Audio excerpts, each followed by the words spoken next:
Bismillahirrahmanirrahim. Assalamualaikum warahmatullahi wabarakatuh.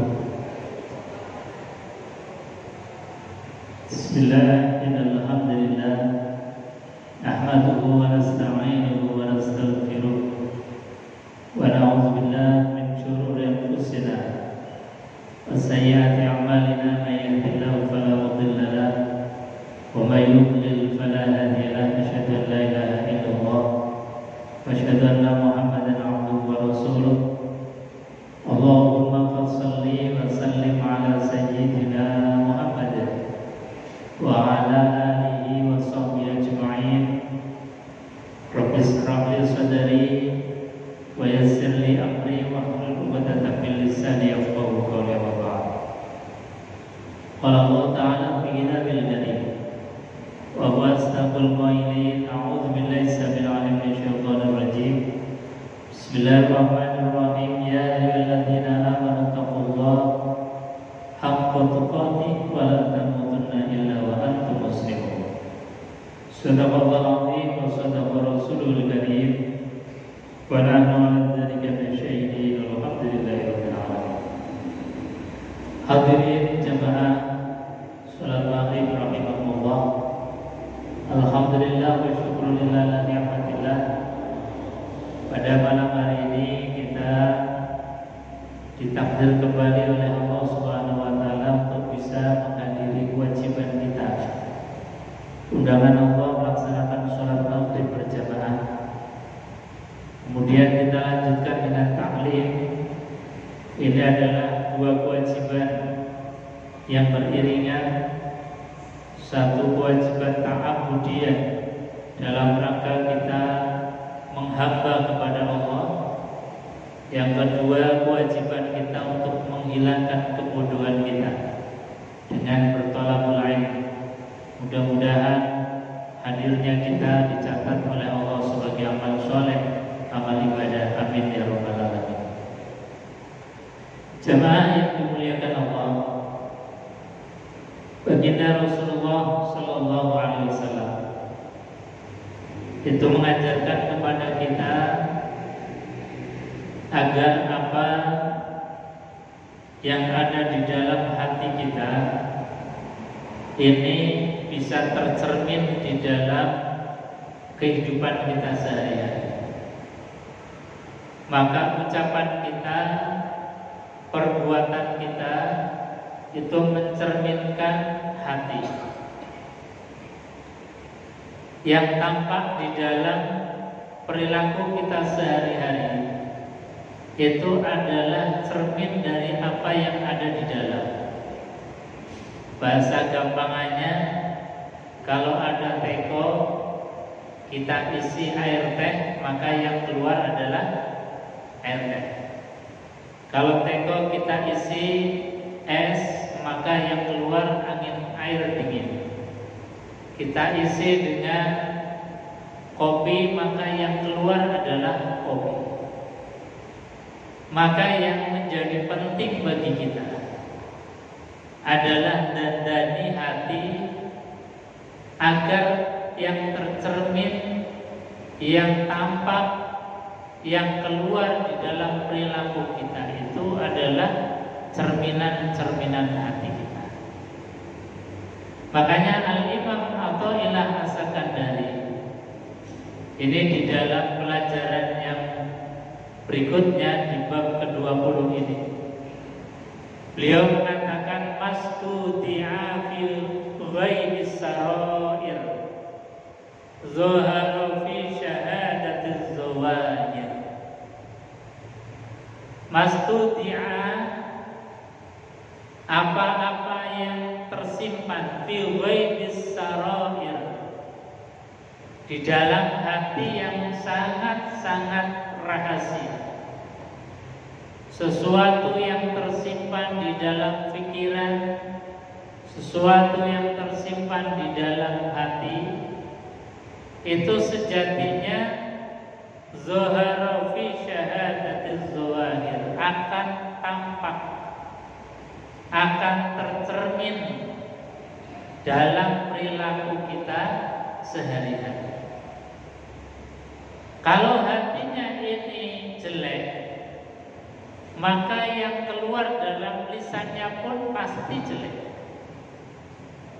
Kalau yang ada dalam pikirannya nuwun sewu mesum, pikirannya kotor, jelek, ucapannya pun pasti akan mengarah kepada hal-hal yang jelek, hal-hal yang mesum, hal-hal yang kotor. Itu sudah memang begitu. Oleh karenanya menjadi penting kita ini memperbaiki sesuatu yang ada di dalam hati kita, sesuatu yang ada di dalam pikiran kita. Karena semuanya seperti tadi bisa diukur daripada apa yang tampak di dalam perilaku kita. Maka di dalam Al-Qur'anul Karim misalnya, Quran mengatakan bahwa tujuan Al-Quran diantaranya adalah hudal lil muttaqin, petunjuk bagi orang yang bertakwa. Lalu pertanyaannya, takwa itu yang bagaimana? Kata Quran, alladzina yu'minuna bil ghaib, orang yang percaya terhadap hal yang ghaib. Di antara hal yang ghaib disebutkan di dalam tafsir, di antaranya adalah yaumul ba'ats, hari kebangkitan. Di antara yang ghaib itu adalah al-jannah wan nar, adanya surga dan adanya neraka. Ini sesuatu yang dalam. Lalu pertanyaannya, iman itu yang seperti apa? Maka iman itu bisa diukur dari hal-hal yang tampak, dari hal-hal yang kita lihat dalam keseharian. Makanya baginda Rasulullah SAW itu ketika mengukur iman itu beliau mengatakan, maka yu'minu billahi wal yawmil akhir falyukrim dhaifah. Maka yu'minu billahi wal yawmil akhir fala yu'zi jaruhu. Maka yu'minu billahi wal yawmil akhir falyaqul khairan aw liyasmut. Jadi kata Nabi, kalau kalian itu ngaku iman, dandani dulu perilaku sosialnya. Satu, kata Nabi, jangan menyakiti tetangga. Ini jadi ukuran iman. Jadi kita ngaku beriman kepada Allah, beriman kepada hari akhir, tapi ketika yang tampak dengan tetangga gak pernah akur misalnya, gak pernah tegur sapa, gak pernah serawung, gak pernah saling tolong menolong. Kalau papasan ketemu melengos, kalau papasan ketemu kemudian berpaling. Nah ini namanya orang yang tidak beriman. Ngaku iman 1000 kali pun, karena yang tampak di dalam perilaku kita seperti itu, boleh jadi pengakuan itu hanya sebatas pengakuan. Maka kata Nabi SAW, dandani yang zahir. Iman kepada Allah, pengakuan boleh, ngaku beriman, tapi tampakkan bahwa iman itu nyata dalam kehidupan sehari-hari. Makanya Nabi ukur iman, fala yu'zi jaruh, jangan sakiti tetangga. Apalagi sampai putus hubungan, ini bahaya.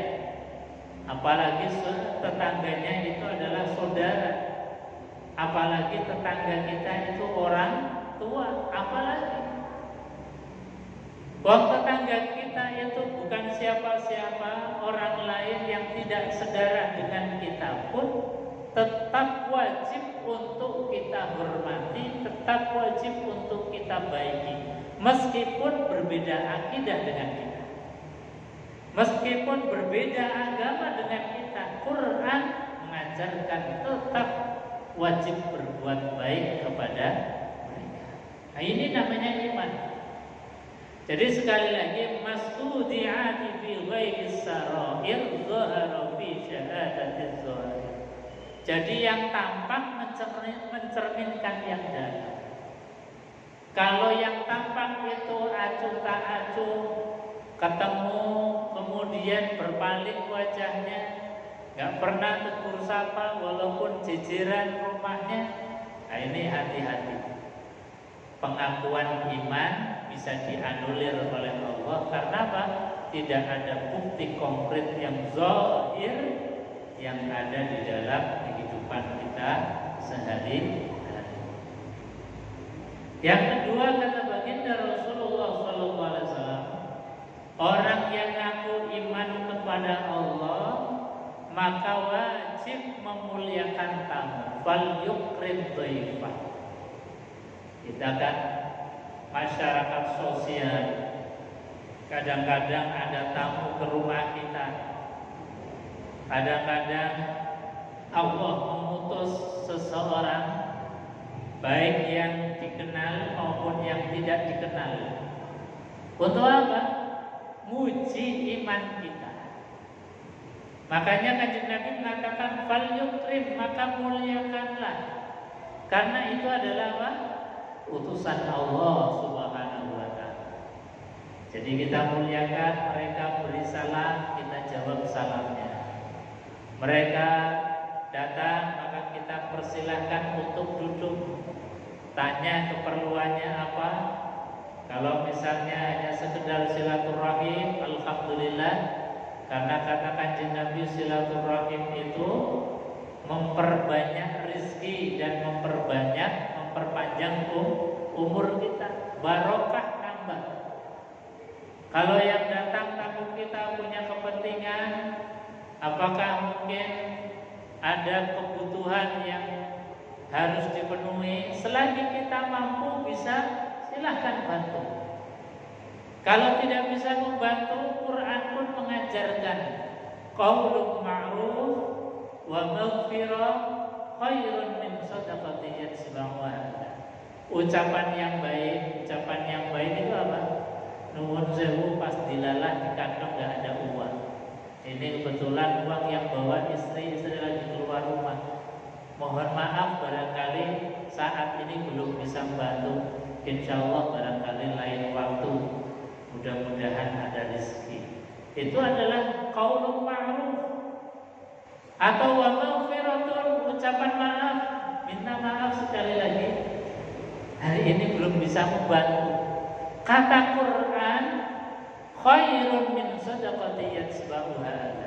Lebih baik, masih lebih utama dibandingkan kita ngasih tapi belakangnya kita ngomel-ngomel. Itu ngasih tapi ngomel-ngomel, gak akan ada bekasnya apa. Pahala yang terdapat, uang kita sudah kalau kita